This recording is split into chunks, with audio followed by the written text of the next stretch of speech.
मोहतरम भाइयों, আজিজো বুজুর্গো দোস্তো, আমি আপনাদের সামনে গ্রন্থ মুকুট আল কোরআনের সূরা তওবা থেকে একটি আয়াত পড়েছি এবং সূরা সফ থেকে দুই-তিনটি আয়াত পড়েছি। যে আয়াতগুলোকে কেন্দ্রবিন্দুর মধ্যে রেখে সামনে রেখে খুব স্বল্প সময়, এখন আমি অনেক বড় রোগী, ডেট নিতে চাইছি না, জোর করে নিতে হচ্ছে। অল্প সময়ের মধ্যে কিছু বলবো বলে নিয়ত করেছি। যদি আমার মাবুদ আমাকে তৌফিক দেন তো আমা তৌফিক ইল্লা বিল্লাহি আলাইহি তাওয়াক্কালতু ওয়া ইলাইহি উনীব। যে কোটি লোক এখানে বসে আছেন, আমার চোখে যটা লোক আমি দেখতে পেয়েছি, এরা কিছু শুনতে এবং বুঝতে এসেছে মনে হচ্ছে। মানে এদের মধ্যে কোনো চাঞ্চল্য নাই, ধীর স্থিরভাবে শুনছে। কিন্তু আশেপাশে কিছু চাঞ্চল্য মানুষ রয়েছে, তারা ভাবছে এটা বাৎসরিক একটা আনন্দ এনজয় করার কাজ চলছে, আমরা আনন্দ এনজয়গুলো করছি। ওরা হয়তো ক্লান্ত হয়ে গেছে, ওই জন্য বসে আছে, নাহলে আমাদের সাথে এরা জয়েন্ট হয়ে ঘুরতো, এটা ওরা ভাবছে। চিল্লাচিল্লি করছে, ঘুরছে ফিরছে, আনন্দ এনজয় করছে, এরকম সুযোগ আবার পাবে কিনা। যাই হোক ভাই, সারা বিশ্বে মুসলিমদের ওপরে একটা কালো মেঘ এসেছে। বিশেষ করে ভারতবর্ষে খুব ভয়ানক কালো মেঘ এসে হাজির হয়েছে। এর শেষ কি, এর রেজাল্ট কি, এটা কতদূর গিয়ে দাঁড়াবে, শুধু ভারতবর্ষে নয়, একটা দুটা করে দেশ জুড়তে জুড়তে অর্ধ পৃথিবী জড়িত হয়ে গেছে। সব দেশ কেউ কার সঙ্গে, ইউক্রেন, রাশিয়া, ইসরায়েল, ফিলিস্তিন, আবার ওর সাথে জড়িত হয়েছে তুরস্ক, সৌদি মাথা ঘুরছে, আবার ভারত চলছে, বাংলাদেশও চলছে। মানে এক ভিজিকিটি অবস্থা চলছে। মহিলা কণ্ঠটা নেওয়া যাচ্ছে না, মহিলা কণ্ঠটা নেওয়া যাচ্ছে না, এটা নাই। কিন্তু এখানে যে চিল্লাইছে, এর একটা সহজ রাস্তা, যদি আমার যুক্তিটা মানেন, এই পর্দাটা খুলে দেন। ওরা ভাবছে আমরা অন্য জায়গায় আছি, যে চিল্লাইছে। যখন এই লোকটি দেখবে, তোরা ভাববে যে একটা জায়গায় দাঁড়িয়ে আছি। এবং ইয়ং মহিলাগুলো ঘুরছে, এই মেয়েগুলোর কি বাপ ভাই নাই যে এদেরকে আটকে নিয়ে যে ঘরে ভরবে? সব শেষ হয়ে যাবে আজকে রাতে। এমনি তো বাগান আঁধার, তারপরে লুচ্চাদের একটা বড় সুযোগ। এদের বাপ ভাইরা কি বাড়িতে নিশ্চিন্তে ঘুমাচ্ছে? এত জোর চিল্লাচ্ছে মেয়েগুলো বেয়াদবের মতো। ছি! তো সারা পৃথিবীতে মুসলিম নামে একটা বডি আছে, কুল্লু মুসলিমিন ইখওয়ানুন, সমস্ত মুসলমান ভাই। মানে আমার মাথার চুল থেকে পা পর্যন্ত যে জায়গায় পিপুলিকা লাগবে, আমি বুঝতে পারবো আমার বডির একটা অংশে পিঁপড়ে লেগেছে। সেই রকম সারা পৃথিবীতে মুসলিম নামে একটা জাতি আছে, তার উপরে অবাধ অত্যাচার চলছে। এটাকে অস্বীকার করতে পারবেন না। কিন্তু এটা শুধু এখানে নয়, এটা চলছে কেন? তাহলে এই বিষয়টাকে নিয়ে একটা চিন্তা ভাবনা করতে হবে। 14 তারিখে বহরমপুরে আপনাদেরকে ডাকা হয়েছে, আমিও শরিক আপনাদের ভিতরে, আপনাদেরকে বলে আমি সাইড করে দিছি না। এই 14 তারিখে আমাদেরকে সেখানে গ্যাদারিং হতে হবে এবং যারা ডেকেছেন তাদের চিন্তা চেতনার উপরে চলতে হবে। আলহামদুলিল্লাহ, ভালো কথা। কিন্তু আমি একটা কথা জিজ্ঞেস করছি, এই জালসাটা যখন শেষ হবে, একবার শেষ হবে, যে আপনি বাড়ি যাবেন, বাড়িতে গিয়ে দেখবেন স্ত্রী সুস্থ, ছেলে সুস্থ, মেয়ে সুস্থ, মা অসুস্থ, আব্বা অসুস্থ। আব্বা অসুস্থ, মাথার ব্যথা, পেটের ব্যথা, ঘন ঘন বমি। আপনি কি ওটা দেখে শুয়ে যাবেন, না আব্বাকে নিয়ে একটা চিন্তা শুরু করবেন? কোথায় নিয়ে যাব, কোথায় ডাক্তার দেখাবো, কি করব? এটা একটা চিন্তায় আপনি পড়ে যাবেন। তাহলে আমরা দেখছি মুসলিম জাতিটা অসুস্থ হয়ে গেছে এখন, এদেরকে বিভিন্ন দিক থেকে আক্রমণ করা হচ্ছে। তো এই সময় আমরা শুয়ে আছি। আমি অনেক বয়ান দিয়েছি আপনাদের এলাকায়, বয়ান দিয়েছি হজের ব্যাপারে, বয়ান দিয়েছি নামাজের ব্যাপারে, বয়ান দিয়েছি তাবলীগের ব্যাপারে, বয়ান দিয়েছি সবরের ব্যাপারে, বয়ান দিয়েছি মুমিন কাকে বলে, বয়ান দিয়েছি মুত্তাকি কাকে বলে, কবরের ব্যাপারে, হাসরের ব্যাপারে, পুলসিরাতের আলাদা, জান্নাত জাহান্নামের আলাদা বয়ানের আমার কাছে প্রোগ্রাম সাজানো গাদা আছে, যেগুলোকে নিয়ে আমি স্টাডি করে রেখেছি। কিন্তু আজ এই রানিং অবস্থায় এখন ভারতবর্ষে যা পজিশন, এখন বয়ান প্রত্যেকটি বক্তার অপরিহার্য ফরজ হয়ে গেছে যে মানুষেরকে চেতনা দেওয়া, মানুষকে চেতনা। আমার দিকে ধ্যান দেন, আমার দিকে ধ্যান দেন। ওদিকে 4টা ছেলে বদমাইশি করছিল, ওদেরকে একটু সাঁটানো হচ্ছে, ওদিক দিয়ে ধ্যান দিয়েন না, তাহলে তো আমাকে চুপ থাকতে হবে। এখন ওই ধারটা ক্লিয়ার হবে, তারপর আমি মাইন্ড করব। আমি পাগল নই, আমি সুস্থ মানুষ, আমি কথা বলছি আপনাদের সাথে। আর আপনারা কিন্তু আমার সঙ্গে কথা বলবেন, কোনো জায়গা বুঝতে অসুবিধা হলে বলবেন। এখন কথা হচ্ছে, হ্যাঁ এইটা বুদ্ধিমানের কাজ, পুরাটা খুলে দেন। খুলে দিলে এদিকে যে যাবে সে দেখবে যে এটা একটা সভা চলছে। ও যখন পর্দার আড়ালে থাকছে ভাবছে আমি অন্য জগতে আছি। জি, আমার দিকে ধ্যান দেন। সকলে একবার মুখ খুলেন, আল্লাহর হস্তে আমার দিকে তাকান। তাহলে এখন কি করা যাবে?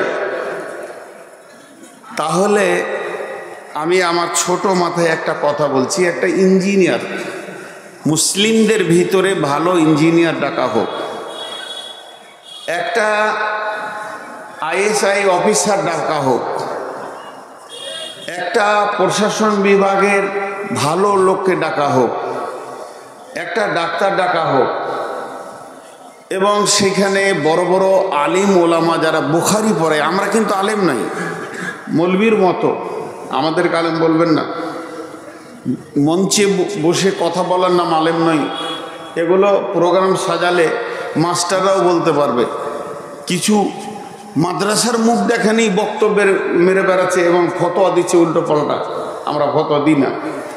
কিন্তু ডাকা হোক, একটা চিন্তা চেতনা করা হোক। গত কয়েকদিন আগে ফেসবুকে দেখলাম প্রকাশ্যে বলছে তোমরা তালোয়ার নিয়ে বের হোক। আবার বলছে শুধু তালোয়ার নয়, ঘরে যটা লোক তটা তালোয়ার রাখো, প্রয়োজন হলে আরও রাখো। ওই দিকে যেন আমাদের মাথাটা ঢুকে না যায়। তালোয়ার দিয়ে দেশ জয় করেননি বিশ্বনবী। তালোয়ার আমাদের অস্ত্র নয়, তালোয়ার আমাদের অস্ত্র নয়। শহীদের রক্তের থেকে কলমের কালির দাম অনেক বেশি। প্রত্যেকটি মুসলিমের বুকে যেন একটা করে কলম থাকে। কলমের যোগ্যতা তৈরি করেন, তালোয়ার উড়ে যাবে। তালোয়ারের ব্রেন দিয়ে যে কাজটা হয়, শক্তি দিয়ে সেই কাজটা হয় না। ব্রেন দিয়ে দেশ চেঞ্জ করে দেওয়া হয়। মুসলিমকে আমি আজকে খালি একটু সচেতনতা দিবার, কিছু রিপেয়ার করব। যদি আমার চিন্তা চেতনাগুলো ভুল হয়, আপনারা এক্ষুনি আমাকে সামনাসামনি বলবেন যে আপনার যুক্তির মধ্যে আমরা ভুল পাচ্ছি। কারণ আমিও ভারতবর্ষের একটা নাগরিক। আমি পরিষ্কার মঞ্চে বলছি, আল্লাহর মালে হাত দিয়েছে, রেজাল্ট খুব খারাপ হবে। আবরাহা বাদশার মতো ওদের রেজাল্ট হবে। আজকে যদি আমার ব্যক্তিগত যে সম্পত্তি আছে সরকার বাজেয়াপ্ত করে যদি নিয়ে নিত, বাকি জীবনটা আমি ভিক্ষা করে খেতাম, তাহলে মনে আমার দুঃখ হতো না যে কটা দিন আর ভিক্ষা করে চালিয়ে দেবো, ধুলিয়ান বাজারে আর ডাক বাংলায় ঘুরে ঘুরে ভিক্ষা করে চালিয়ে দেবো। কিন্তু আল্লাহর মালে হাত দিয়েছে। আল্লাহর মালে হাত দেওয়ার রেজাল্ট কি বলছে? আবরাহা বাদশার ঘটনা। আল্লাহকে মারার জন্য গুলি লাগে না, আল্লাহকে মারার জন্য AK-60 লাগে না, রাইফেল লাগে না, রিভলভার লাগে না। আল্লাহকে লাগে শুধু একটা হুকুম মাত্র। আবাবিল পাখি, পাথর বলা হবে না, একটা ছোট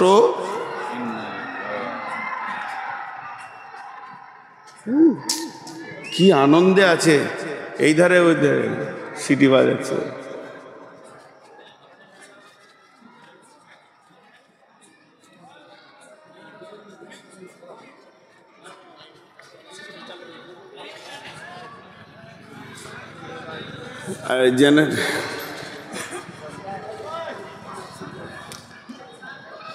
লাইনটা একবার গেল, এই ধারে আনন্দের একটা ছাপ পাওয়া গেল, আর এই দিক থেকে সিটি বাজাচ্ছে। আহা, বলেন এই জাতি মার খাবে না কে মার খাবে?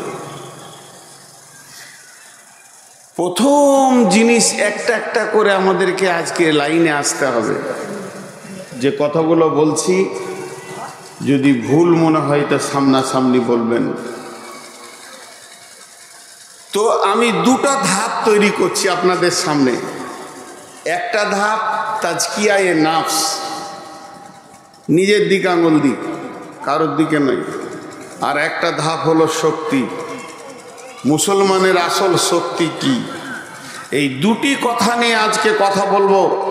প্রথম নিজের দিকে হাত দিই। আপনার একটা ডাম্পারে 63 টন পাথর আছে, যাবে বহরমপুর কৃষ্ণনগর যাবে। 63 টন পাথর আছে, কম ওজন নয়। সেরকম ইঞ্জিন আছে, নিউ ডাম্পার। শুধু 4টা চাকা বলছি, 16 চাকা হয়, 18 চাকা হয়। এক একটা চাকাতে 2 টাকা করে একটা ভোল পিনগুলো নেই, 2 টাকার ভোল পিন নেই। পাথর এক চাকা গড়াবে না, এক চাকা গড়াবে না, ডাক বাংলাতেই থেকে যাবে। মাত্র 2 টাকার ভোল পিনে গাড়িটা বসে গেল, এতগুলো পাথর গেল না। তো আজকে মুসলমানদের চরিত্র শেষ হয়ে গেছে, এটা আগে ভাবতে হবে। চরিত্র কেমন? টিউয়ের ভিতরে হাওয়া যেমন। বিশ্বনবী মুসলমানদের হাতে তালোয়ার দিতে আসেনি। বিশ্বনবী কোনো সাহাবীকে তালোয়ার তুলে দেন, নিয়ে যায় শক্তি। প্রতিহত করেছেন। আল্লাহ নবী একটাও যুদ্ধ অগ্রিম গিয়ে করেননি, প্রতিহত করেছেন। কেউ মারতে এলে পিঠ পেতে মার খেতে হবে এটা মানে নয়। তুমিও উগ্র হয়ে দাঁড়িয়ে যাও, তাকে পারলে মারো, না হলে তুমি মরো। ইউকাতিলুনা ফি সাবিলিল্লাহি ফায়াকতুলুনা ওয়া ইউকতালুনা, ছাড়িও না। কিন্তু বিশ্বনবী কোনোদিন প্ল্যান করে নিজে বেরিয়ে যায়নি যে ওই গোষ্ঠীটাকে উড়িয়ে দেবো, ওই এলাকাটাকে উড়িয়ে দেবো। রোম সাম্রাজ্য যখন ছিল, একচ্ছত্র দাদাগিরি করেছে। এমান, রোম, পারস্য সব একসাথে যখন ছিল, সেই যুগে ও আমেরিকার দাদা ছিল। ওর একটা কাজ ছিল, একটা নিশা ছিল। যেমন কিছু বিড়িখোর আছে, একটা বিড়ি ফেলে আরেকটা ধরাবে, আরেকটা ফেলে আরেকটা ধরাবে, ওটা শেষ করে আরেকটা ধরাবে। ওই রোম সাম্রাজ্যের কাজ ছিল বাদশাহ হেরাক্লিসে, যে যদি শুনতো ওই এলাকায় একটা মাস্তান আছে, চল ওকে মার, ওকে দাবা, ওর সব কিছুকে শেষ করে দে। আবার খবর পেলো মাস্তান আছে, চল ওকে মার, ওকে দাবা। এদিক থেকে শক্তি আছে, চল ওকে মার, ওকে দাবা। সবাই যেন আমাকে হুজুর হুজুর করে, এইটাই ছিল ওর চিন্তা চেতনা, এইটাই ছিল ওর অভ্যাস। হঠাৎ ওকে খবর দিচ্ছে, হুজুর অনেকগুলো দেশ জয় করলেন, খুব ক্ষমতা দেখালেন, কিন্তু খবর শুনেছেন? বলে কি খবর? মদিনাতে একটা শক্তি এসেছে, সেই শক্তির নাম হলো তৌহিদবাদ, এবং তার লিডার মুহাম্মদ রাসূলুল্লাহ সাল্লাল্লাহু আলাইহি ওয়াসাল্লাম। আল্লাহ রসুল কোনো দোষ করেননি, সাহাবীরা কোনো দোষ করেনি, তাদের বংশকে গালি দেয়নি, তাদের উট ঘোড়া চুরি করেনি, তাদের সঙ্গে বেঈমানি করেনি, প্রতারণা করেনি। ওর মিজাজ চড়ে গেল, চলো ওইটাকেও জয় কর। এতদিন যা করেছিলি, এবার মারাত্মক খারাপ কাজ করতে গেলি। বিশ্বনবীর কাছে খবর এলো, রোম সম্রাট মদিনাকে জয় করবে, কুক্ষিগত করবে, নিজের হাতে নিয়ে চালাবে। আল্লাহ নবী বললেন, বসে থাকার সময় নাই, বসে থাকার সময় নাই, তোমরা জাগো, উঠো, তোমরা জাগো। 30,000 সাহাবী নিয়ে কম বেশি 2100 কিলোমিটার রাস্তা, পাহাড়ি এবং মরুভূমির বুকে, না আছে গাছপালা ছায়া, মরু প্রান্তর চিরে ফেরে 2100 কিলোমিটার রাস্তা এগিয়ে গিয়ে রোম সম্রাটকে প্রতিহত করার জন্য দাঁড়িয়েছে। বেঈমান 1.5 লক্ষ বেঈমান তার সৈন্যকে রেডি করেছে এই 30,000 সাহাবীকে উড়িয়ে দেওয়ার জন্য।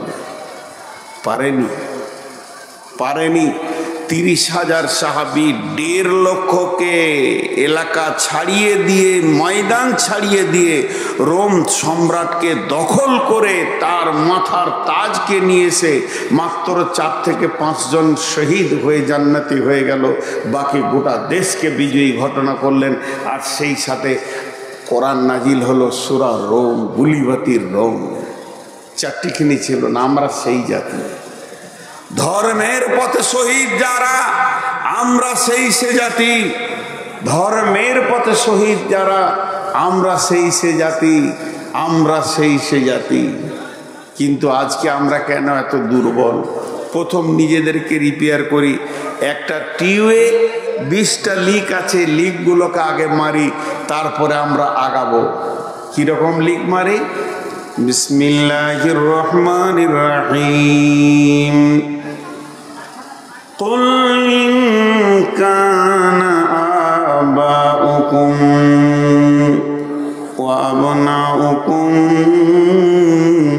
وإخوانكم وعشيرتكم وأموال اقترفتموها وتجارة تخشون كسادها ومساكن ترضونها أحب إليكم من الله ورسوله وجهاد في سبيله فتربصوا حتى يأتي الله بأمره والله لا يهدي القوم الفاسقين।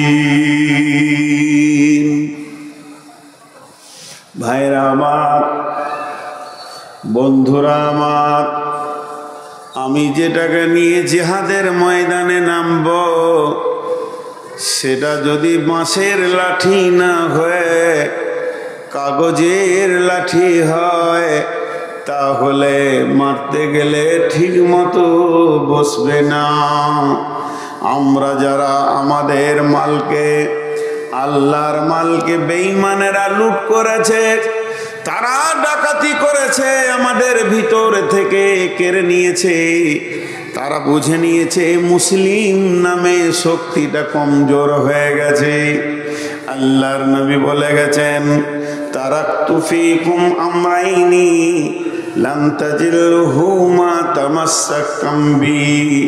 আল্লাহর নবী বলছেন, হে আমার উম্মত, চলে গেলাম বলে গেলাম, চলে গেলাম বলে গেলাম, চলে গেলাম বলে গেলাম, তোমাদেরকে 2টি রাস্তা ঠিক করে দিয়ে চলে গেলাম। রেলটা ধুলিয়ান থেকে হাওড়া যাবে, শিয়ালদা যাবে। ইঞ্জিনিয়ার 2টি রেলের পাতি দিয়েছে, সমান করে গোটা রাস্তাটা ক্লিয়ার করেছে। আর বলে গেল, এই পাতিতে চলবি, হাওড়া পৌঁছিয়ে যাবি, তোর সামনে কেউ আসবে না, আসলে কাটা যাবে, পড়ে যাবে, কেস কাচারি হবে না। তোকে এমন করে বানালাম, তবে যদি তুই নিজে লাইনচ্যুত হয়ে যাস, তুই নিজেই যদি লাইনচ্যুত হয়ে যাস, মাঠে নেমে যাস, তাহলে তোকে তোলার মতো ক্ষমতা হবে না। আর তোকে কে বোঝাবে? তোর সমস্ত ক্ষমতা শেষ হয়ে যাবে। আল্লাহর নবী বলে গেলেন, তোরা কামিয়াব হবি। দুনিয়া থেকে জান্নাতুল ফেরদাউস পর্যন্ত আমি 2টি লাইন দিলাম, এই লাইনে যখন চলবি জান্নাতে পৌঁছে যাবি। তোদের লাইনের ওপরে যদি বজরং আসে, বিজেপি আসে, শিবসেনা আসে, RSS আসে, কেটে যাবে, পড়ে যাবে। কিন্তু তোরা যদি রাস্তা থেকে নিজে নেমে যাস, কে তোদেরকে রাস্তা দেখাবে রে? সেই লাইন 2টি হলো, একটা কিতাব আল্লাহ, আর একটা হলো সুন্নতি রসুলি। তোরা আল্লাহর কিতাবকে ধরে থাক আর রসুলের সুন্নতকে ধরে থাক। এই দুটো যখন তোদের কাছে থাকবে তখন তোরা বিশ্ব বিজয়ী হবি, বিশ্বকে তোরা শাসন করবি। এটা আল্লাহ বলছেন। তোরা যদি ঈমান এনে ভালো আমল করিস শাসন শক্তিটা তোদের হাতে দিয়ে দেব। তবে শুনেলে তোরাই যদি নিজে লাইনচ্যুত হয়ে যাস তাহলে তোদেরকে কে ফিরে আনবে? তোদের অভিভাবক শেষ হয়ে গেছে। জি ভাই, ছোট্ট একটা কথা বলবো, একবার বলবো, দুবার বলবো না। মসজিদ ওরা কেড়ে নিয়েছে, মাদ্রাসা ওরা কেড়ে নিয়েছে। আরেকবার বলছি, মসজিদ ওরা কেড়ে নিয়েছে, মাদ্রাসা ওরা কেড়ে নিয়েছে। আরেকটা কথা বলছি, আমরা মসজিদ ছেড়ে দিয়েছি, মসজিদ ঢুকি না। ওরা আগে কেড়েছে না আমরা আগে মসজিদ ছেড়েছি? কথাটার উত্তর দেন। আমি ভুল বললে জুতোটা আমার মুখ বরাবর মারেন। আমি ফুল বলে কুড়িয়ে আপনার জুতাতে একটা চুমা দিব। আমরা আগে মসজিদ ছেড়েছি। আজকে এই গ্রামের পপুলেশন কত আর মসজিদে কত? ফজরে 3টে সালাম ফিরে ইমাম সাহেব দেখছে খলিল চাচা, জলিল চাচা, হবিব চাচা, 3 জনা। 2টো আবার প্যারালাইসিসের রুগী, একটা অ্যাজমার রুগী, সারা রাত ঘুম হয় না। 3 জনাতে এসেছে। হাত থেকে এমনি যায়নি।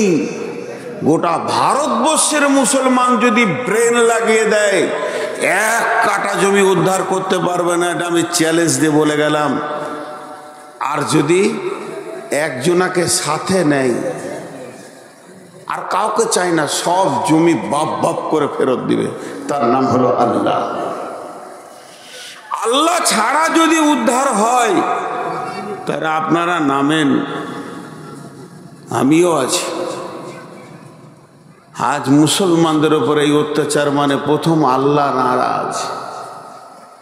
মিশনগুলো জন্ম নিয়েছে ক বছর? হার্ডলি 20 বছর, 25 বছর।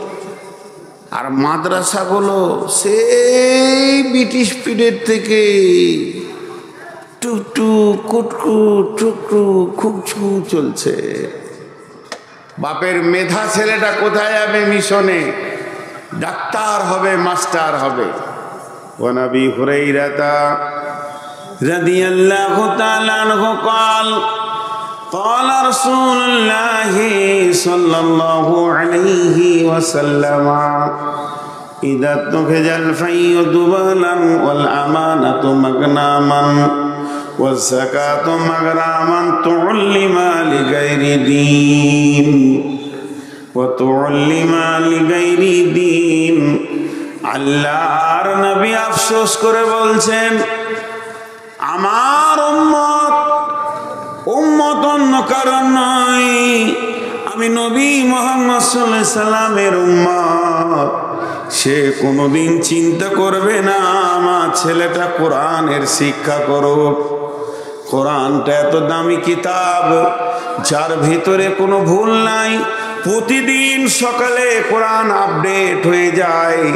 যেমন যেমন জামানা আসবে কোরআন তেমন তেমন কথা বলবে। সেইটাকে পেছনে ফেলে দিয়ে বাপ মা ছেলেকে সুদের অঙ্ক শিখাবে, বিকম পড়াবে, এমকম করাবে। সবাই ভাবছে আমার ছেলে ডাক্তার হোক, তাহলে রুগী হবে কে?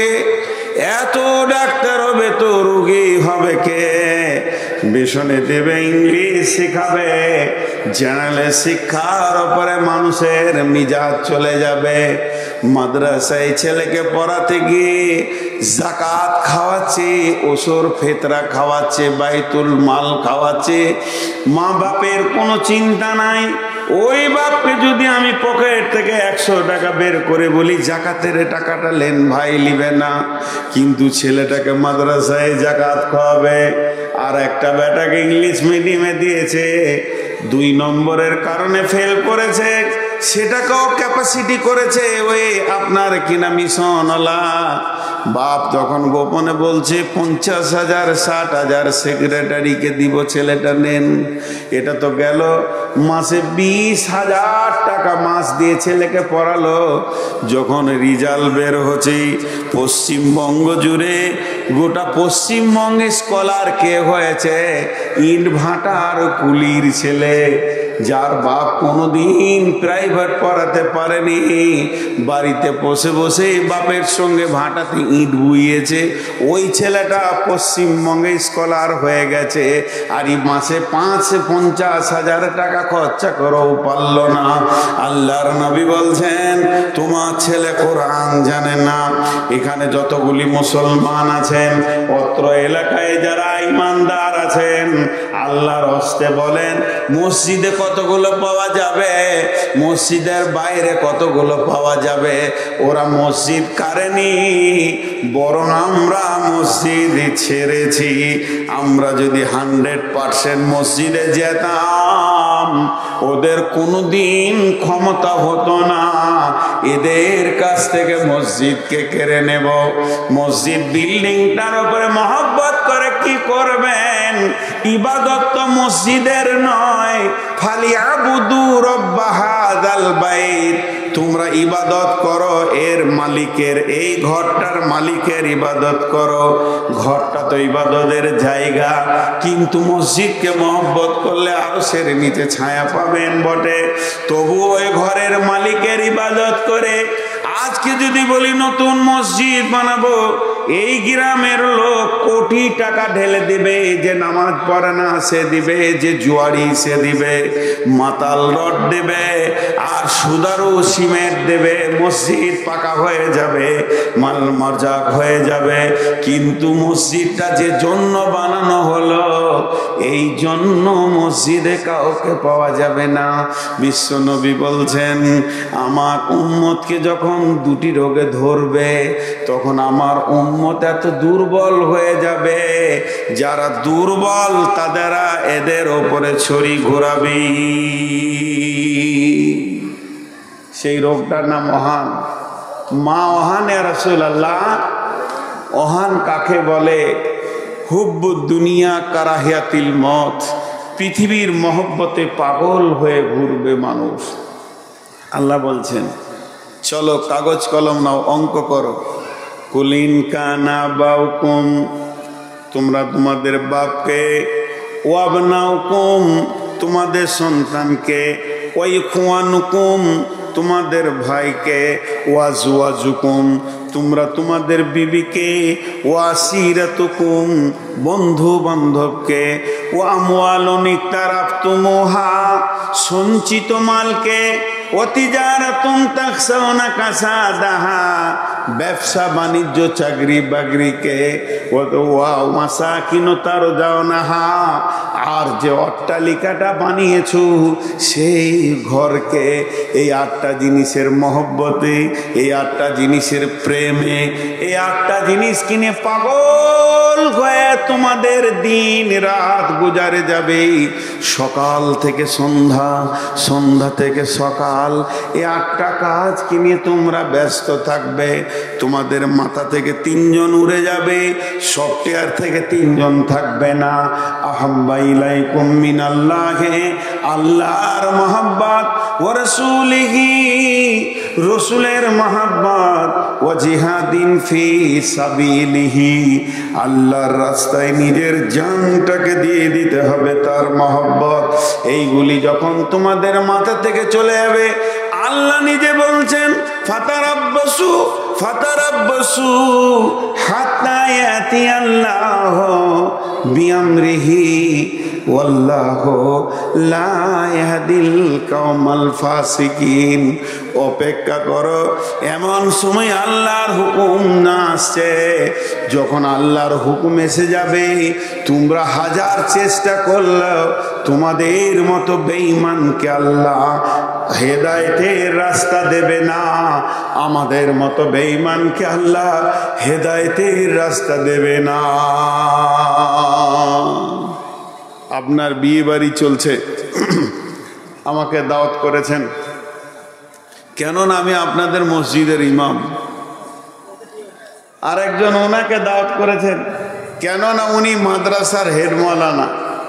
তাহলে উনি হলেন আপনার রসুলের তরফের কুটুম, আমি হলাম আল্লাহর তরফে কুটুম। বিয়ে বাড়িতে যেসব কীর্তি চলছে, আমরা দাঁড়িয়ে থাকতে পারলাম না, পালিয়ে গেলাম, খেলাম না গান বাজনা সিডি আর কিছু মেয়েদের অবাধ মিলাবাসা, পর্দা নাই, মাথায় কাপড় নাই, ঢুকছে বেরোচ্ছে। উনিও মাথা নামো করে সুসুর করে মাদ্রাসা গিয়ে দুটি মুড়ি খেয়ে নিলেন। আমিও টুকটুক করে বললাম, ভাই যাচ্ছি, এখানে ইমাম থাকবে না, মসজিদে গিয়ে দুটি মুড়ি খেয়ে নিলাম। বলেন আপনার বিয়ে বাড়িতে কত কুটুম এসছে?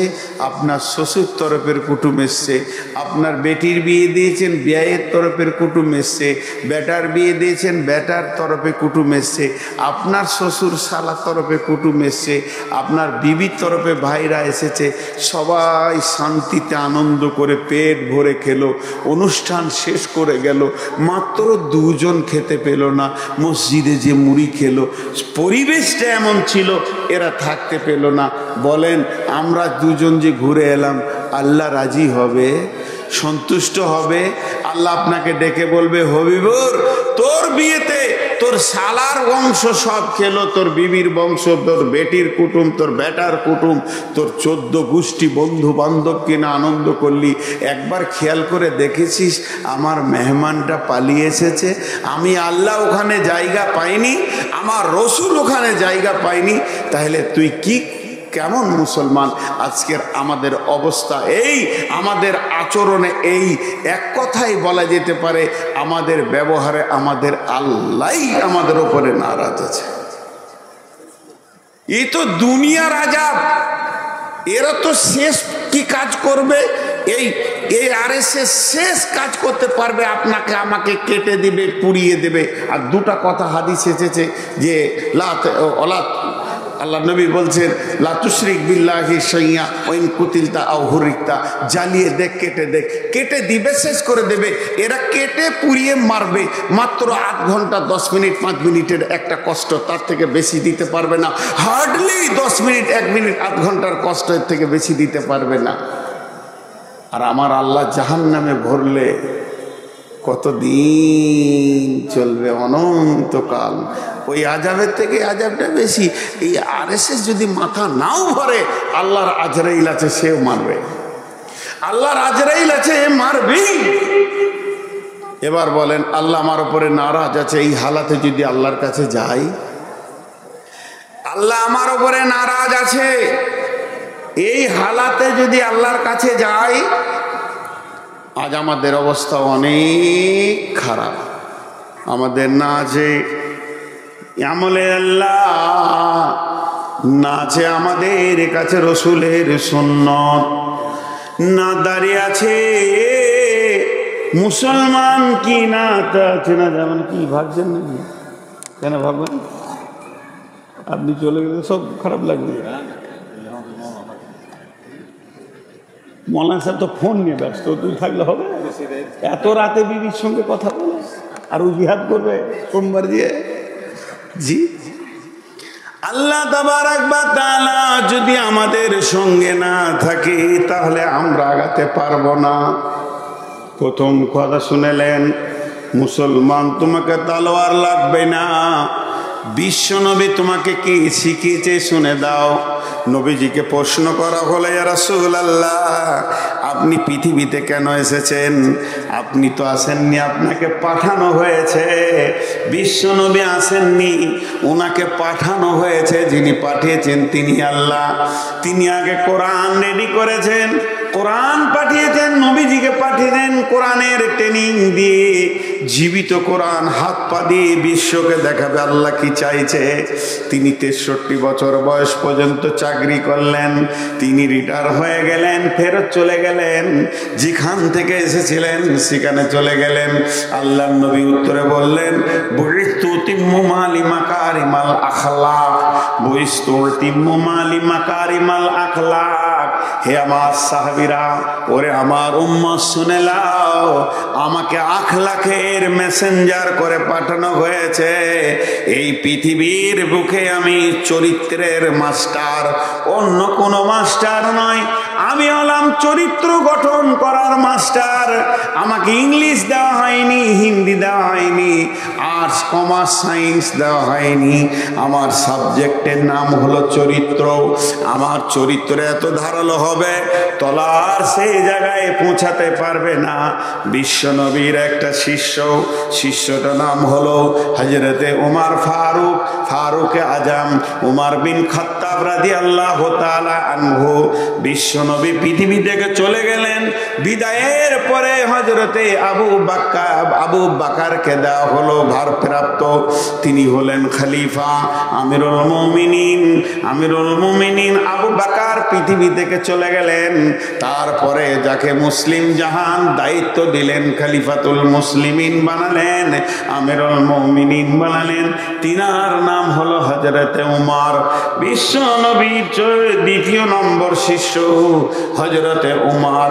সেই উমর যখন দায়িত্ব পেলেন, মসজিদে নববী তখন খেজুর গাছের পিলার আর খেজুর পাতার ছাওয়ানি। এটাই ছিল 18 লক্ষ বর্গ মাইলের সিংহাসন।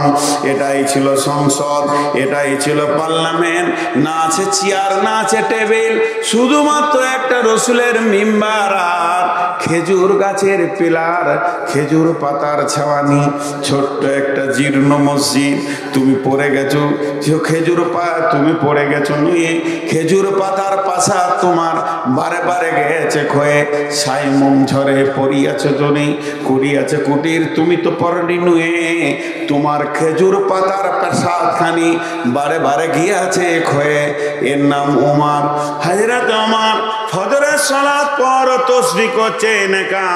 18 লক্ষ বর্গ মাইলের বাদশার কোনো বডিগার্ড নাই, না আছে কোনো দেহরক্ষী, না আছে কোনো সিকিউরিটি। বেনি মসজিদে বসে বসে তসবিহ করছেন। এমন সময় ক্লান্ত লেগেছে, শরীরটা একটু আরাম করে নি।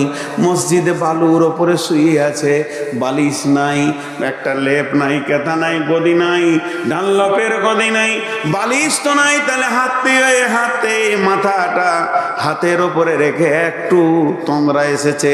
এমন সময় মসজিদের দরজায় একজন ডাকছি, যা দেবেন আদব নেবেন জাহাপনা, আদব নেবেন জাহাপনা।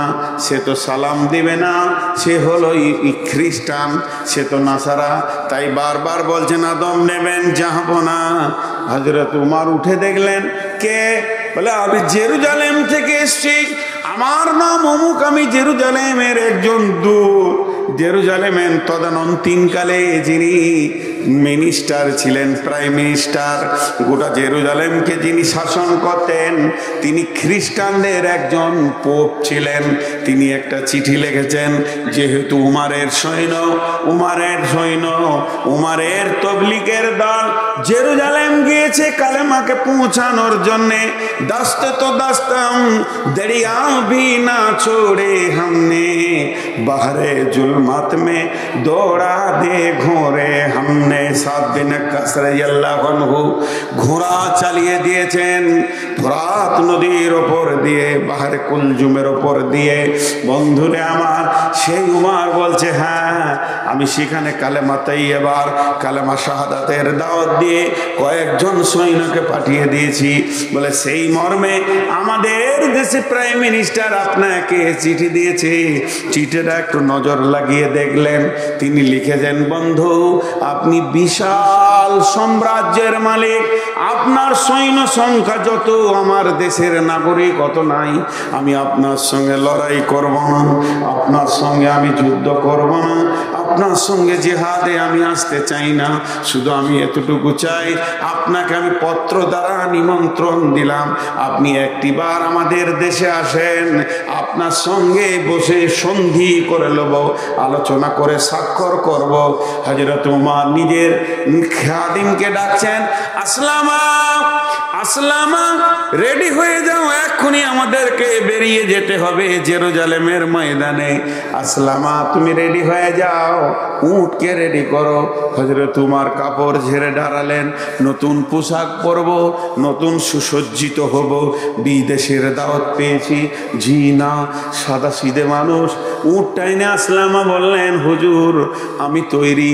বলে আমিও তৈরি। হযরত উমর উঠে চাপলেন, কবি নজরুল কলম ধরেছেন, হেরি পশ্চাতে চাহি তুমি চলিয়াছ রৌদ্র দগ্ধ দুর্মুরু পথ বহি। জেরুজালেমের কেল্লা যেতায় আছে অবরোধ করে, বীর মুসলিম সেনাদল তব বহুদিন মাস ধরে। দুর্গের দ্বার খুলিবে তারা, বলেছে শত্রু শেষে। উমার যদি গো সন্ধি পত্রে স্বাক্ষর দেইয়েছে। হাইরে আদেক ধারার মালিক আমিরুল মুমিনিন, শুনেছে খবর একাই কি উঠে চলেছে বিরামহীন। সাহারা পাড়াইয়ে ঝুলিতে দুখানা শুকনো খুব জরুটি, একটি মশকে এতটুকু পানি, খুরমা 2-3 মুঠি। প্রহরীবিহীন সম্রাট চলে, প্রহরীবিহীন সম্রাট চলে, একা উঠে চোরি চলেছে মাত্র একটি গোলাম। উটের রশি ধরি মরুর ঊর্ধ্ব আকাশে সূর্য আগুন বৃষ্টি করে, সেই সে আগুন ফুটে খৈশম বালুকার মরু বালুকার পরে। কিছু দূর যেতে উট হতে নামি, কিছু দূর যেতে উট হতে নামি, কহিল গোলামের ভাই পেরেশান বড় হইয়াছ চলিয়া, এইবার আমি যাই। উটের রশি ধরিয়া অগ্রে উঠে বসত উঠে, তপ্ত বালুতে চলে যে চরণে রক্ত উঠেছে ফুটে। গোলাম 2 হাত ধরে চুমি কাঁদিয়া কহিল ওমর এ আদেশ করেন কেমনে আপনি? গোলাম রহিবে উটের পিঠে আরাম করিয়া বসি, আর খেটে যাবে খলিফা ওমর ধরিয়া উটের রশি। খলিফা হাসিয়া বলে তুমি জিতে গিয়ে বড় হতে চাও ভাই রে, এমনই চলে রোজ কিয়ামতে আল্লাহ যেদিন বলিবে ওমর ওরে। করিনি খলিফা মুসলিম জাহানের তরে সুখ তরে তরে, কি জবাব দিব কি করিয়া মুখ দেখাবো রসুলের ভাই? আমি তোমাদের প্রতিনিধি মাত্র, মোর অধিকার নাই। আরামে সুখের মানুষ হইয়া মানুষের নিতে সেবা, ইসলাম বলে সকলে সমান কে বড় ক্ষুদ্র কে বা। ভিত্ত ধরিল উটের পিঠে, ভিত্ত চড়িল উটের পিঠে, উমার ধরিল রশি মানুষে স্বর্গে তুলিয়া ধরিয়া ধুমাইলা মিল শশী। মাত্র 2টি লোক যেতে যেতে যেতে যেতে একবার উমার একবার গোলাম, একবার উমার একবার গোলাম। যেতে যেতে জর্ডান নদী চলে এসেছে, নদীটা পার হয়ে গেলেই জেরুজালেম ঢুকে যাবে। পালা পড়ে গেছে, গোলাম থাকবে উটের পিঠে, আর গোলাম উটের রশি ধরে হাঁটবে হযরতে উমর। জেরুজালেম শুনতে পেয়েছে বিরাট সাম্রাজ্যের মালিক মদিনা থেকে আমাদের দেশে আসছে, সৈন্য সামন্তকে পাঠিয়ে দিয়েছে বর্ডারে, যাও স্যালুট করবে, সম্মান করবে, আদব জানাবে, তানজিম করে নিয়ে এসো। এবারে গেটে দাঁড়িয়ে আছে যেই উট আর ভিত্ত, 2 জন এসে হাজির হলো। কোম্পানি মেজর একটা স্যালুট মেরেছে, আদব নেবেন জাহাপনা, আমাদের দেশে আসার জন্যে আমরা ধন্য হয়েছি, আপনাকে সুসংবাদ দিছি। তখন গোলাম এমনি করে হাতটা করে নি, জোর হাত করে চোখের পানি ছেড়ে দিয়ে বলছে ভাই আমাকে কেউ স্যালুট দেবেন না, আমাকে কেউ আদব দেবেন না, আমি আদবের স্যালুটের যুক্ত নয়, শুধু আমিরুল মুমিনের হুকুম তাই আমি উটের ওপরে বসে আছি। আমি আমিরুল মুমিনিন নয়, আমি নির্বাচিত খলিফা নয়, যিনি উটের লাগাম ধরে হাঁটছে উনি হলেন উমর, খলিফা উমর রাদিয়াল্লাহু আনহু। কোম্পানি মেজর তো আফসোস করছে, বহু বাদশা দেখেছি, প্রধানমন্ত্রী দেখেছি, কিন্তু পরিপূর্ণ মানুষ দেখিনি। আজকে একটা মানব দেখলাম, জানটা ঠান্ডা হয়ে গেল। মানুষ কাকে বলে? আদবের সঙ্গে নিয়ে গেল গির্জাতে, বিরাট গির্জা, দেশের ওইটাই পার্লামেন্ট, অত বড় গির্জা। 2 সন্ধিতে বসে আলোচনা করছে, আপোষের মধ্যে কুশল বিনিময় হচ্ছে, কেমন আছেন, কেমন করে এলেন। কথা চলতে চলতে হযরত উমর সময় দেখে নিয়েছে, নামাজের টাইম হয়ে গেছে। তখন পাদ্রীকে বলছে হুজুর আমাকে একটু ছেড়ে দেন, হুজুর আমাকে একটু ছেড়ে দেন, পারমিশন চাইছে। এই তো অবাক, একটা ছোট দেশের বাদশার কাছে কেন পারমিশন চাইবে? আজকে যদি আমেরিকার ট্রাম্প আমাদের দেশে আসে, উচিত হচ্ছে ওকে মোদির কথাতে উঠা বসা করতে হবে, কিন্তু না, ও এলে মোদি ওর পেছনে কুত্তার মতো ঘুরবে। এটাই নিয়ম হয়ে গেছে, ক্ষমতা ওর কাছে আছে।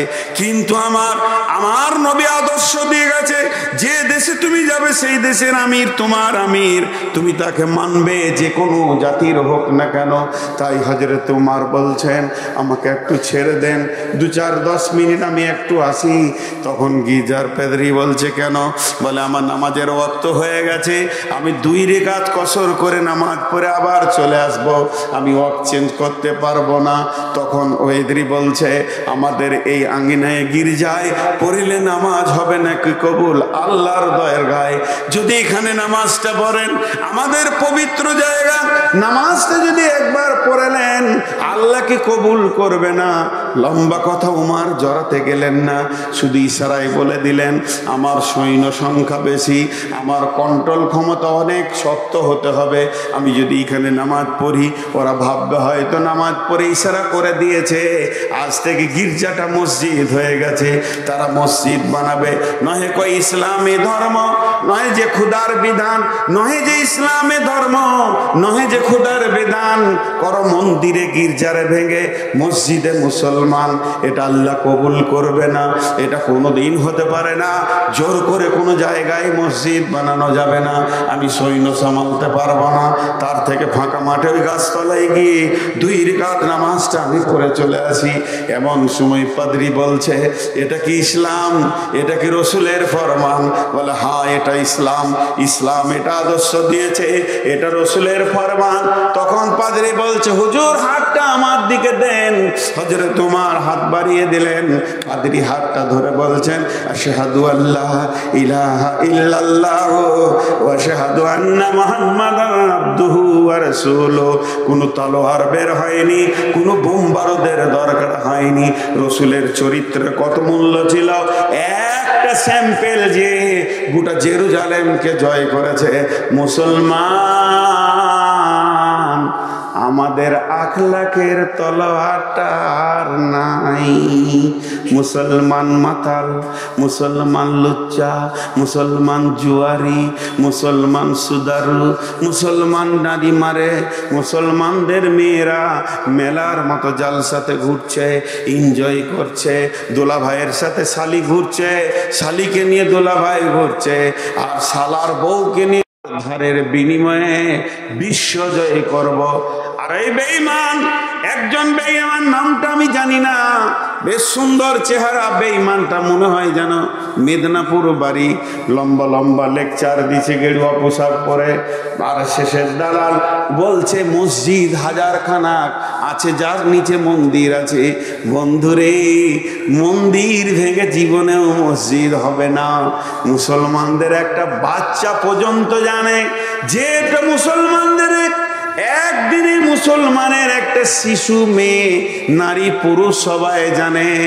মন্দির দূরের কথা, গির্জা তো দূরের কথা, মুসলমানের জায়গাকেও জবরদখল করে মসজিদ হবে না। কেউ নামাজ পড়বে না, কেউ নামাজ পড়বে না। কত মসজিদ আছে ছোট হয়ে আছে, পাশের বাড়ির লোক জায়গা দিচ্ছে না, লোক রাখছে, মনে কষ্ট হচ্ছে, তাও তার ঘাড়ে ধরে না, তাকে থাপ্পড় মারে না, যতক্ষণ পর্যন্ত স্বেচ্ছায় না দেবে। মুসলমানের জায়গা তো মসজিদ হবে না। আগেকার লোকেরা কি পাগল ছিল? মন্দির ভেঙে মসজিদ করেছে, কোনোদিন ইতিহাস হতে পারে না। এগুলো তোমাদের মন গড়া কথা। তাই বলি ভাই আমার, আমাদের আসল অস্ত্র হলো আখলাক, আমাদের আসল শক্তি হলো আল্লাহ। তবে ছোট্ট ছোট 2টি কথা বলছি, 1 মিনিটে বলে দেব। 3য় বিশ্বযুদ্ধ হতে চলেছে, বাকিটা বুঝে নেবেন বড় আলেমদের কাছ থেকে। 2য় বিশ্বযুদ্ধ হয়ে গিয়েছে, বিশ্বনবী 3য় বিশ্বযুদ্ধের যে ওসিয়তটা করেছিলেন সেটা হতে চলেছে। অল্প দিনের মধ্যে আমরা দেখতে পাবো ইনশাআল্লাহ।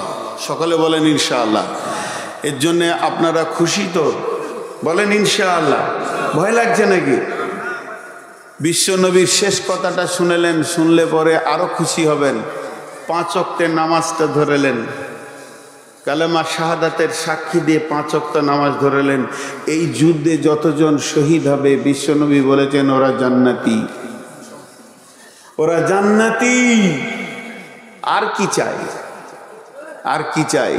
অতএব খুব পৃথিবী আর মনে করেন না যে সব জিনিস আগের পূর্বের মতো সুন্দর হবে, বরং একটা লোকের বয়স যত বাড়বে তার শরীরে রক্তর ক্ষমতা কমবে, রোগের ক্ষমতা বাড়বে, পৃথিবী ধ্বংসের শেষ লগ্নে চলে এসছে। অতএব এগুলো হবেই হবে, এর জন্য রেডি হয়ে যান। তবে একটা কথা জেনেলেন যে সরকার আজকে আমাদের মাল কুক্ষিগত করেছেন। আব্রাহা বাদশার খবর যদি থাকে তো আপনি বুঝে নিয়েন, আব্রাহা বাদশার খবর যদি আপনার কাছে থাকে তো ভালো। তবে একটা কথা জানেন, বড় বড় এই যারা আরএসএসের ছেলে, মেধা ছেলে, তাদেরকে কিন্তু কোরআন হাদিসের তালিম দেওয়া হয়েছে যে মুসলমানদের কোন জায়গাটা ধরলে ওরা কাবু হবে সেটা। তো ওরা রিসার্চ করে পেয়েছে বিশ্বনবীর এই হাদিসটাকে, যে আমার উম্মতের ভিতরে যখন অহান রোগ আসবে তখন ওরা দুর্বল হয়ে যাবে। এই অহান কি? সাহাবীরা প্রশ্ন করলেন অহান কি? তা আল্লাহ রসুল বললেন হুব্বুদ দুনিয়া কারাহিয়াতিল মত, দুনিয়ার পেছনে এরা মেতে যাবে আর মতকে ঘৃণা করবে, মরতে চাইবে না। আর সাহাবীদের ছিল কেমন? মরতে চাইবে। ইয়া রাসূলুল্লাহ আমাকে বানান, আমাকে কমান্ডার বানান, আমি সেনাপতির কাজ করব। কিন্তু আজ আমাদের কাছ থেকে ওটা চলে গেছে। চলেন রিপেয়ার, আমি আপনাদের আজ এই বক্তব্যটা এখান থেকে শেষ করছি, দ্বিতীয়টা ধরছি। টোটালটা কি পেলেন? টোটালটা পেলেন আমাদের যত সুন্নতের ভুল ত্রুটি আছে এগুলো আমাদেরকে আগে মারতে হবে। আর দ্বিতীয় কাজ করতে হবে আল্লাহর হুকুমের ওপরে চলে এসে আল্লাহকে নিজে করতে হবে। আল্লাহ যদি আমাদের নিজের হয়ে যায় আর আমাদের সুন্নতে রসুলের সব সুন্নতগুলো যদি আমাদের কাছে এসে যায় তাহলে ইনশাআল্লাহ আমাদের শক্তি 100-তে 100, 100-তে 100 শক্তি বেড়ে যাবে। আপনারা কি জানেন, আপনারা কি জানেন, একটা মনের কথা বলি, খুব ঘনিষ্ঠ বন্ধু যদি কোনো হিন্দু লোক থাকে তার সঙ্গে 5 মিনিট বসবেন, ছেলে মেয়ের বিয়ে হলো, কি হলো, কেমন আছেন, দেখবেন আমাদের থেকে বেশি কষ্টে ওরা আছে, প্রচুর অশান্তিতে আছে।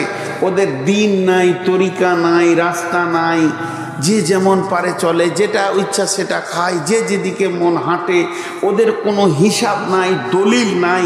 আমি যদি এখন একটা কথা বলি যে উজুর আগে 3 বার দরুদ শরীফ পড়তে হবে, তা আপনি প্রথম প্রশ্ন করবেন দলিল দেন, দলিল কোথা আছে দেন। আমি যদি বলি আজান দেওয়ার আগে 2 বার ইয়া নবী সালাম আলাইকা বলতে হবে, তো প্রথমে আপনি বলবেন দলিল দেন। মানে আমাদের চলা ফিরা, ওঠা বসা, লেন দেন, মুখে থুতু এসছে, আমার থুতুটা কোন দিকে ফেলবো, ডান দিকে না বাঁ দিকে, নামাজের সময় থুতু এসছে কোথা ফেলবো, এর পেছনেও দলিল আছে। তার মানে আমাদের একটা রাস্তা আছে, হিন্দুদের নাই, ওদের ভিতরটা হু হু করে চলছে, কোথা গেলে শান্তি পাবো। মুসলমানরা খালি 2টো কাজ করুক, দুটা হিন্দুগুলো সব মুসলমান হয়ে যাবে। কে? 2টা কাজ, আমানতের খেয়ানতি করিয়েন না, আর হারাম খোয়া ছেড়ে দেন, বিয়েতে পণ নেওয়া ছেড়ে দেন। দেখেন মজা, হিন্দুরা এখানে এসে ঢুকে যায় না, না যাইতে কি বলেছি, ওরা ওই জ্বালাতে মেয়ের বাপরা গলায় দড়ি নিয়ে মরছে। আমাদের থেকে বেশি কষ্টে আছে, মানসিক কষ্টে আছে। কে বলছে এই জায়গা কটাকে লুটে নিয়ে ওরা শান্তিতে আছে? জি না, ওদের শান্তি কারা গেছে। তবে একটা কথা আপনাদেরকে বলি, এই জায়গা ফেরত দিতেই হবে ইনশাআল্লাহ। জোরে বলেন ইনশাআল্লাহ। আল্লাহর মাল কেউ কখনো হজম করতে পারেনি। এখন মুশকিল হচ্ছে কি, একজনা খুব রেগে গেছে, ঘর ভাগ করে নিব, তো 2 ভাই টালির ঘর, লাফ মেরে উঠে গেছে, টালি ভেঙে দেবো রে, তুই অর্ধেক নিলে আমি অর্ধেক নিলি, রেগে সব বাতি পাতি ছুঁড়ে ফেলে দিচ্ছে, খুব রেগেছু। আর ঘরের ওপর দিয়ে একটা 11,000 তার গেছে, রাগে ওটা কি ধরলেছে, তো ওই ফুটে গেল। তো এতদিন যা করছিল এই বেঈমানেরা আল্লাহর জমিতে হাত দিয়ে দিয়েছে। তা আল্লাহ তো সে আমাদের মতো ফট করে থাপ্পড় মেরে দেয় না, 16 ধীরে ধীরে নেবে, এমন নেবে বিজেপি নামে শব্দটা ভারতের মাটিতে থাকবে না ইনশাআল্লাহ, ইনশাআল্লাহ থাকবে না। কেন? হাত দিয়েছে আল্লাহর মালে।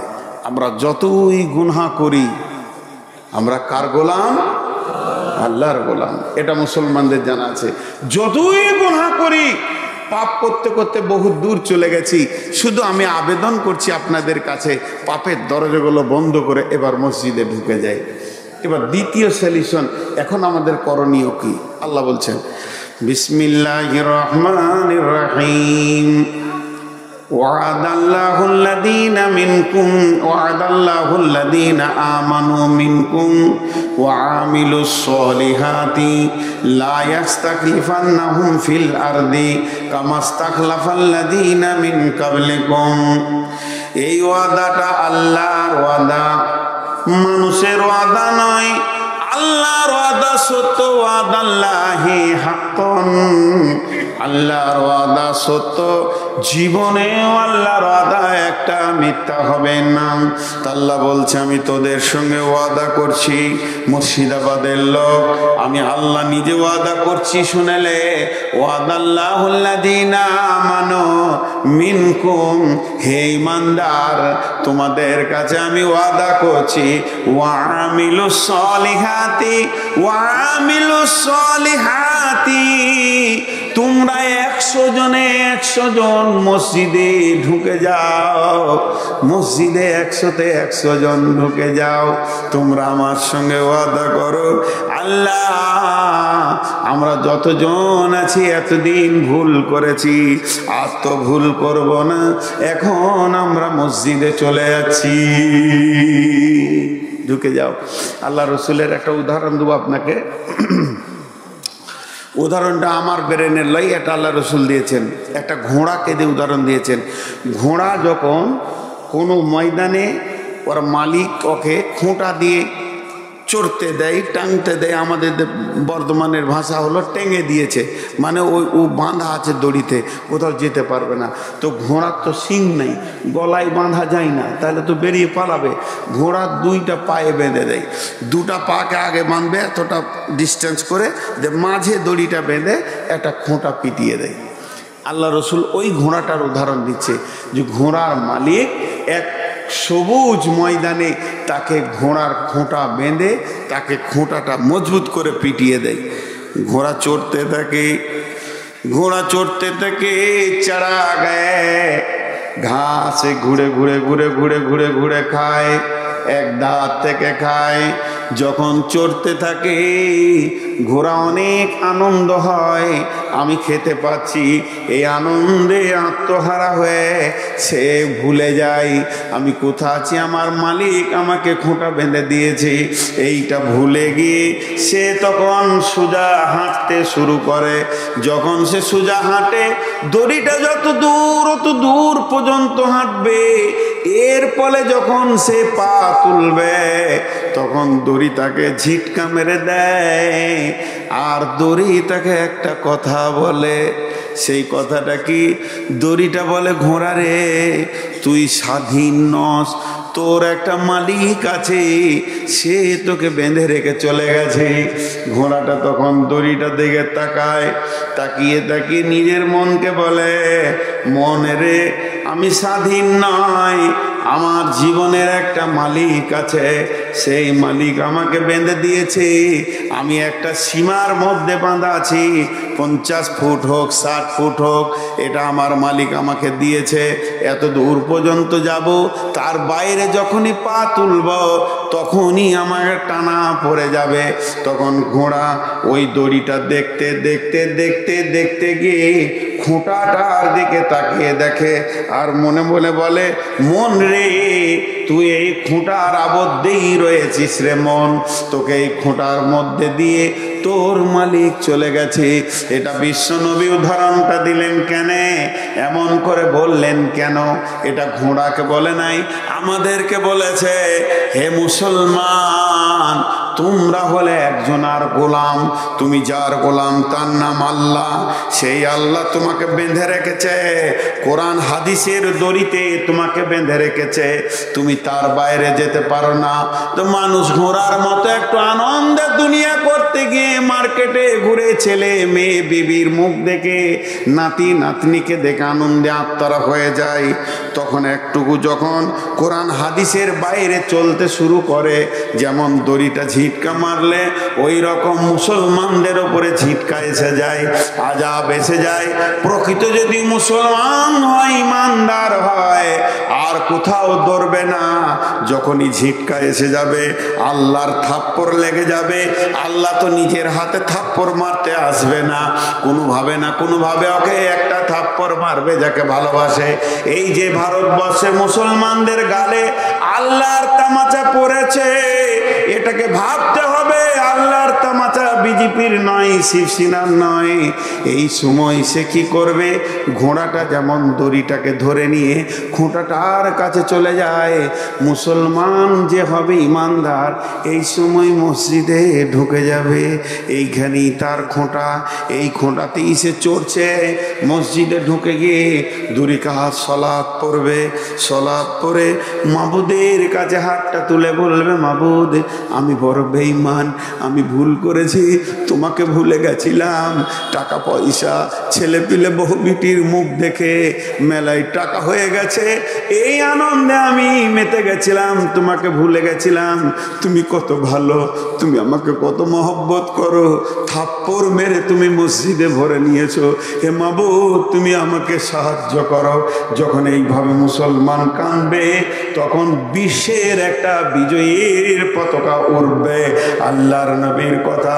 আর আল্লাহ বলছেন, আমি তোদের সঙ্গে ওয়াদা করছি, হে মুমিনের দল, যেটুকুই ঝিটকা পেয়েছিস, কোনো অফিসে যাস না, ব্লকে যাস না, থানাতে যাস না, ঘেরাও তো করবি ঠিক আছে, দুনিয়ার প্রচেষ্টা তোকে আমি হারাম করে দিইনি, কিন্তু তার আগে যে কে তোকে সাথে নিতে হবে, যে ওর মনটাকে ঘুরিয়ে দেবে, সেই লোকটাকে আগে মসজিদে ঢোক। গোটা মুর্শিদাবাদকে বলছি, খাস করে 14 তারিখের আগে মসজিদে ঢুকেন। 1 তারিখ আল্লাহর কাছে 2 রাকাত নামাজ পড়ে গুনহার ক্ষমা চান আর আগত জীবনে সাহায্য চান।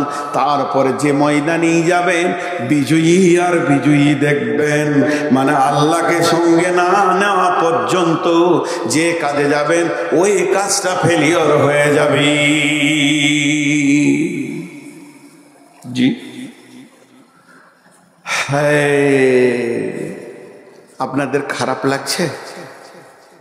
তাও কথা বলছে না রে ভাই, চুপ করে আছেন। আমি কি কথাগুলো অযৌক্তিক বলছি? আগে 14 তারিখে আমরা যাব, তার আগে এলানটা এইভাবে করতে হবে। ভাই আমি করে দিচ্ছি এলান, 14 তারিখে আমরা বহরমপুরে যাব ইনশাআল্লাহ। সেখানে গ্যাদারিং হব, জনসংখ্যা যত বেশি হবে তত কাজ হবে। কোনো মুসলমান বাড়িতে থাকবো না, নিজের গাড়ি হোক, গাড়ি ভাড়া করে বহরমপুরে পৌঁছাবো ইনশাআল্লাহ। সেই ময়দানে পৌঁছানোর আগে যে কোনো একটা রাত্রিতে 2 রাকাত নামাজ পড়ে, দিনে হোক রাতে হোক, আল্লাহকে সঙ্গে চেয়ে নিব আমরা ইনশাআল্লাহ। দেখবেন কি কাজ হবে। কারণ আল্লাহ যদি সঙ্গে থাকে, তাদের মনের পরিবর্তন করনেওয়ালা কে? আল্লাহ। জি আমি তো একটা জালসায় দোয়া করেছি, আল্লাহ তুমি নরেন্দ্র মোদীকে দিল্লি জামে মসজিদে ঝাড়ুদার বানিয়ে দাও। হ্যাঁ, মরে যাক, পচে যাক, ধ্বংসের দোয়া করব কেন? পাকিস্তানে এক বক্তা বক্তব্য রাখছিলেন, আমি ইউটিউবে শুনেছি। তো ওর কথার যুক্তিটা আপনাদেরকে বলছি, উর্দুতে বলছে যে এই অমিত শাহ আছে, আদিত্যনাথ যোগী আছে, আর কে কে রয়েছে আপনারা জানবেন, আমাদের পশ্চিমবাংলায় রয়েছে। ওর মাথা মোটা পশ্চিমবাংলায় যেটা হুঁশ কম আর কি, কখন কি বলে জানি না। এ পাগলা আছে, এই দিলীপ ঘোষ টোষ আছে, আবার এই এর বাপের কোনো ঠিক নাই। এটা ওর নাম কি, রেলমন্ত্রী ছিল বিহারের, ওই নীতিশ কুমার।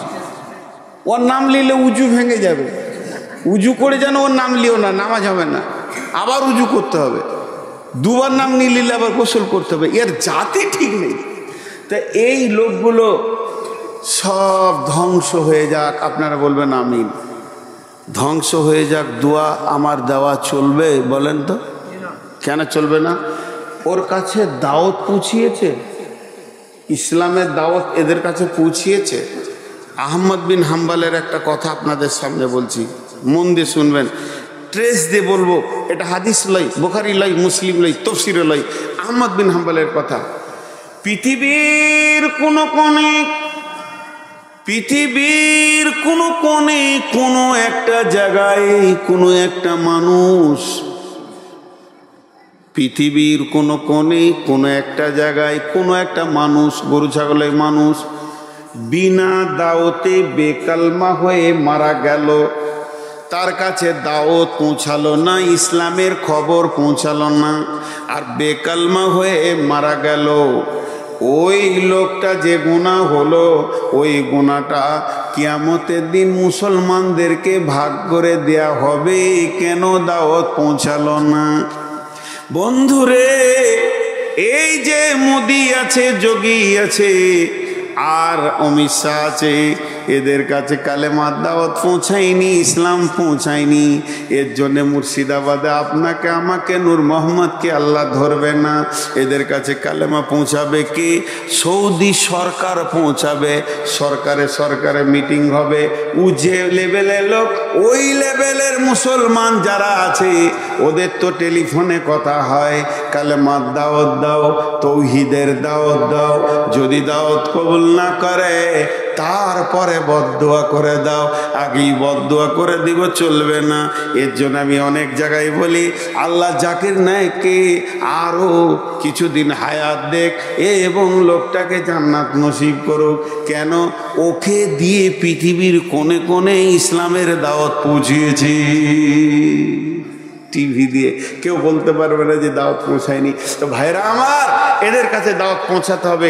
দাওয়াত পৌঁছায়নি, ওদের লেভেলের লোকরা শুয়ে আছে, ভারতের মুসলমানকে মারছে, দুবাইয়ের সরকার ডেকে আবার ডোনেশন দিচ্ছে, শান্তিপ্রিয় নেতা বলে তাকে আবার আখ্যায়িত করছে। জবাব কি লাগবে না? কুড়ুলকে বলছে, গাছ আমাকে কাটছিস কেন, তোর কি করলাম? কোড়ালি দপ করে গাছে মেরেছে, গাছ বলছে আমি নরম আর তুই শক্ত, লোহা তো শক্ত, তো তুই আমাকে মারছিস কেন, আমি তোর কি দোষ করলাম? তখন গাছকে কোড়াল বলছে, আমি মেরেছি বে, তোরই জাত আমার পাছায় লেগেছে, উঠেছে, সেও কাট।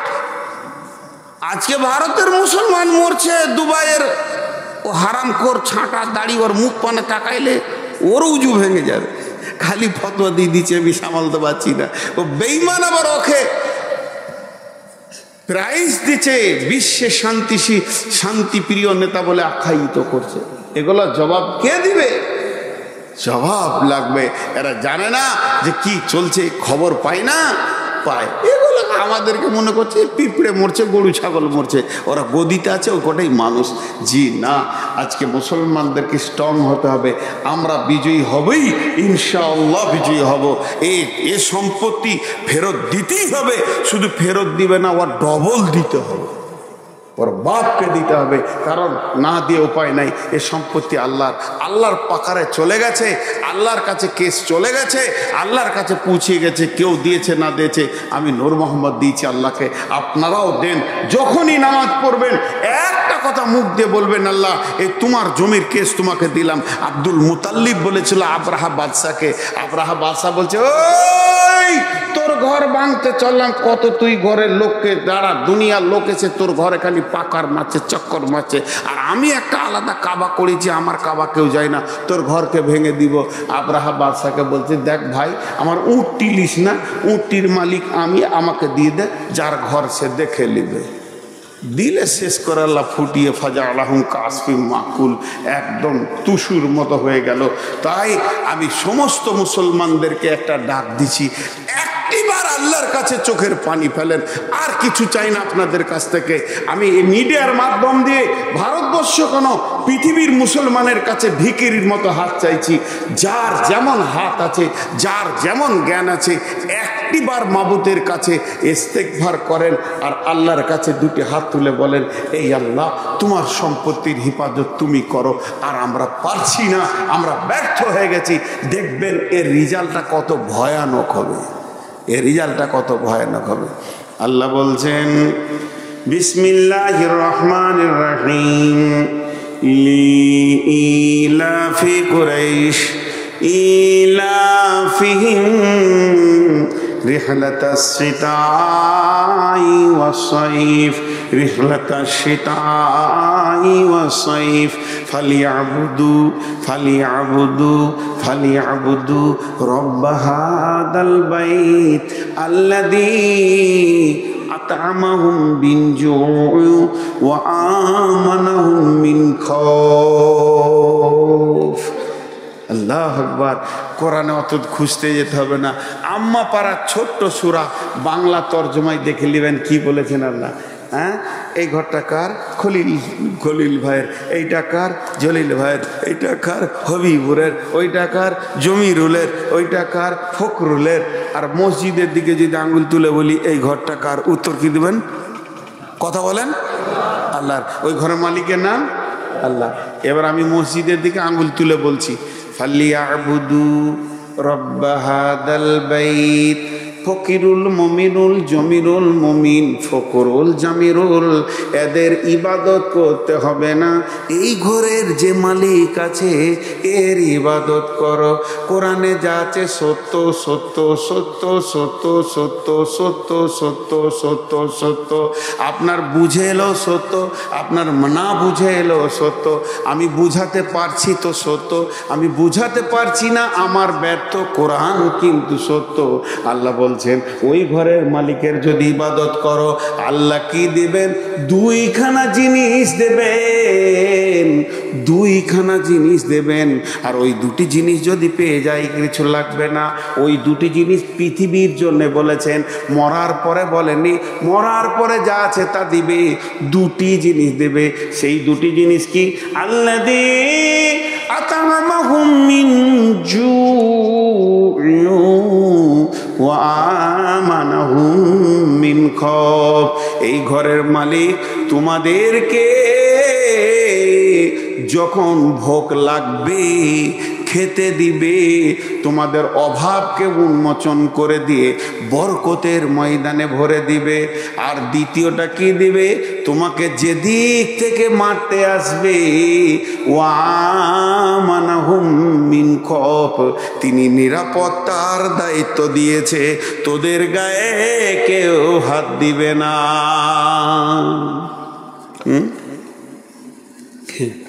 আমাদের বোলপুরে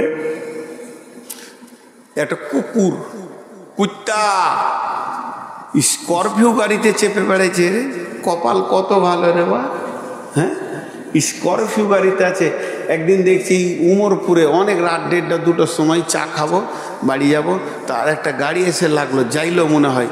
তো সবাই নেমে চা খেয়েছে, তো কুত্তাটা জানলাতে মুখ বার করছে আর জিভ বার করেছে। আমি বললাম তোর কপাল কত ভালো রে, কত টাকায় কিনেছিলি? একদিন আমি জলপাইগুড়ি করে গেছি জালসা করতে, আর তখন গাড়ি নিয়ে যাইনি, স্টেট বাস ধরেছি ফজরের পর, আর ফুটফুট করে হাওয়া দিচ্ছে, গরমের দিন, কি ভালো লাগছে।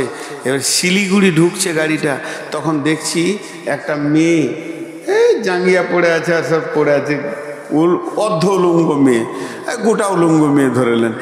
একটা নিজের ছেলেটাকে ওই দোলনাতে চাপিয়ে দিয়ে ঠেলছে, ট্যাচার দোলনা খড়খড় করে, আর কুত্তাটাকে কোলে নিয়েছে। মনে মনে ভাবলাম, হায় রে, কুত্তার কত কপাল আর ও ছেলেটার কত কপাল খারাপ। সে লাইলনে শুয়ে আছে, কুত্তা আছে কোলে। তো এই কুত্তা, এইটা রাস্তা, আপনাদের এই যে রাস্তা রয়েছে, রাস্তার ওই পাশে হাজির বাড়ি, আর এই পাশে রয়েছে মাস্টারের বাড়ি। মাস্টার একটা কুত্তা কিনেছে, তো হাজি আবার আর একটা কিনে নিয়ে এসে ওকে দেখাবেন লেগে। তো কিনেছে 20,000, ও কিনেছে 25,000-এ। নিজের কুত্তাকে খেতে দেয়, গোসল করায়, চিকিৎসা করায়, সাবান দিয়ে গোসল করায়, 3 বার করে সাবান দেয়। একবার দেয় তো 3 বার দেয়, খুব খাওয়াচ্ছে। কিন্তু কুত্তা দুটো ভুল করেছে। হাজির কুত্তাটা মাস্টারের ঘরে ঢুকে গেছে, আর মাস্টারের কুত্তাটা হাজির ঘরে ঢুকে গেছে। রুটি পাবে না লাঠি পাবে? এত ভালো কুত্তা, তারপরও কি দিলে? লাঠি। কারণ যার কুত্তা তার ঘরে ঢুকতে হবে। হাজির কুত্তা হাজির ঘরে ঢুকবে তো বলবে আয় আয় বস বস বস খা, আমি খেয়েছি তুইও খা, রুটি দিবে। আর ও মাস্টারের কুত্তাটা ঢুকে গেছে, তোকে লাঠিলে তার চেয়ে তো আবার রাস্তা বেঁচে না কোন দিকে যাবে। তা আমরা হচ্ছি আল্লাহর কুকুর। মসজিদ ছিল আমাদের চাওয়ার জায়গা, থাকার জায়গা, কাঁদার জায়গা, অভাবে মাথা ঠোকার জায়গা। ওইটাকে ছেড়ে দিয়ে পঞ্চায়েতে বসেছে, আর মার শুরু হয়ে গেছে। আরে আল্লাহর কুত্তা এখানে ঢুকলো কেন? পিটা দেখে। পঞ্চায়েতের সামনে যে চেয়ার কটা আছে, আর আপনার পার্টি অফিস কার্যালয় তৃণমূলের যত জায়গা আছে 10টা 20টা চেয়ার বসে আছে। তো চেয়ারে বসে আছে তো ঠিক মনে হচ্ছে যে আল্লাহর অলিরা জিকিরে বসে আছে আর কি। যে আল্লাহর পূজা ওরা করে সেই আল্লাহর অলিরা বসে আছে। অতক্ষণ মসজিদে দেয় না, খালি এইদিকে ইমাম সাহেব বলবে আসসালামু আলাইকুম রহমতুল্লাহ, আসসালামু আলাইকুম রহমতুল্লাহ, ও তখন আল্লাহ মেরে দিলে ধরে। জি, মসজিদ ঢুকছে, ওর পেট কামড়ি লেগে আছে। মসজিদ সালাম ফিরা হবে তো সঙ্গে সঙ্গে বেরিয়ে মেরে দিলে তোর আল্লাহর ঘরে খানিক চাইবো। জি, একটা বক্তার নাম করব না আমি, ভালো মানুষ, বাংলাদেশ বাড়ি, উনি সৌদি আরব গিয়েছেন উমরা করতে, বারবার দেখা হচ্ছে। তা আমাকে একজন বললো যে ওনার সঙ্গে আমার দেখা হলো, উনি মসজিদের দিকে যাচ্ছেন অনেক রাত্রি। তো জিজ্ঞেস করলাম যে মৌলানা আবার এত রাতে মসজিদে যান, এসে তো হয়ে গেছে, আবার ফজরে যাবেন? বলছে না রে বাপ, ভিক্ষা চাইতে এসছি, আর চাওয়া হচ্ছে না, এখন গাদা চাবো, সারা রাত চাইবো, এসেছি চাইতে, ওই লেগে কাবা শরীফে যাচ্ছি। কিন্তু ঘটনা হচ্ছে আমরা চাইতে জানি না কোথা চাইতে হবে, আমাদের ভুল হয়ে যাচ্ছে কোনো একটা জায়গায়। ঠিক করে ভেবে চিনতে দেখেন, নিশ্চয়ই কোনো জায়গায় আমার ফলস আছে। আমার আল্লাহ যদি আমার উপরে রাজি থাকে তা আমরা বিশ্বকে বিজয়ী করব।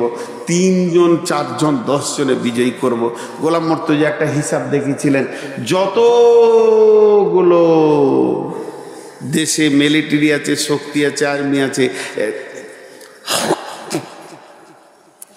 হাই স্কুল আছে, কলেজ আছে, প্রেয়ার লাইন যখন করা হয়, প্রেয়ার মানে হচ্ছে প্রার্থনা, আর আমি ওটাকে পিরিয়ড বলি, মানে ওটার প্রার্থনা লাইন। তো এই লাইনটা যখন করা হয় কোন দিকে দাঁড়ায় বলেন? কোন দিকে দাঁড়াই? একটার পেছনে একটা না একটা পাশে একটা দাঁড়াই? জোরে বলেন না। একটার পেছনে, তার পেছনে একটা। সারা পৃথিবীতে এখনো যতগুলো প্রেয়ার করা হয় পেছনে দাঁড়ায়। তাহলে এক পেছনে এক কত হলো? তার পেছনে এক কত হলো? এমনি করে 4 5 6 7 যত গুনবেন গুণ ওইভাবে বাড়বে। আর আল্লাহ রসুল প্রেয়ার লাইন কেমন করে শিখিয়েছেন? একটার পাশে একটা। নামাজে কিভাবে দাঁড়ায়? একটার পাশে একটা না একটার পেছনে একটা? একটা পাশে একটা। তো একের পাশে এক কত? একের পাশে এক হলে 2 হয় না 11 হয়? কোন স্কুলে পড়ো তুমি? আর তার পাশে এক, তার মানে তার পাশে এক, তাহলে কত হলো? তো মুসলমানরা যখন 4টা দাঁড়াবে তখন ওদেরকে 1111টা দাঁড়াতে হবে। মুসলমানরা যখন 5টা দাঁড়াবে, 6টা দাঁড়াবে, ওদেরকে 1 লাখ আসতে হবে, তবেই পারবে। বিশ্বনবী শিখিয়ে দেখেছেন, কাকে দাঁড়ানো বলে জানো না তোমরা। আর কাঁপিয়েছে এইভাবেই পৃথিবীটাকে। শুধু আমরা দুর্বল হয়ে গেছি, নিজেকে আল্লাহকে পেছন থেকে সরিয়ে দিয়ে। এখন আমরা আল্লাহর কাছে এই মর্মে দোয়া করব, হে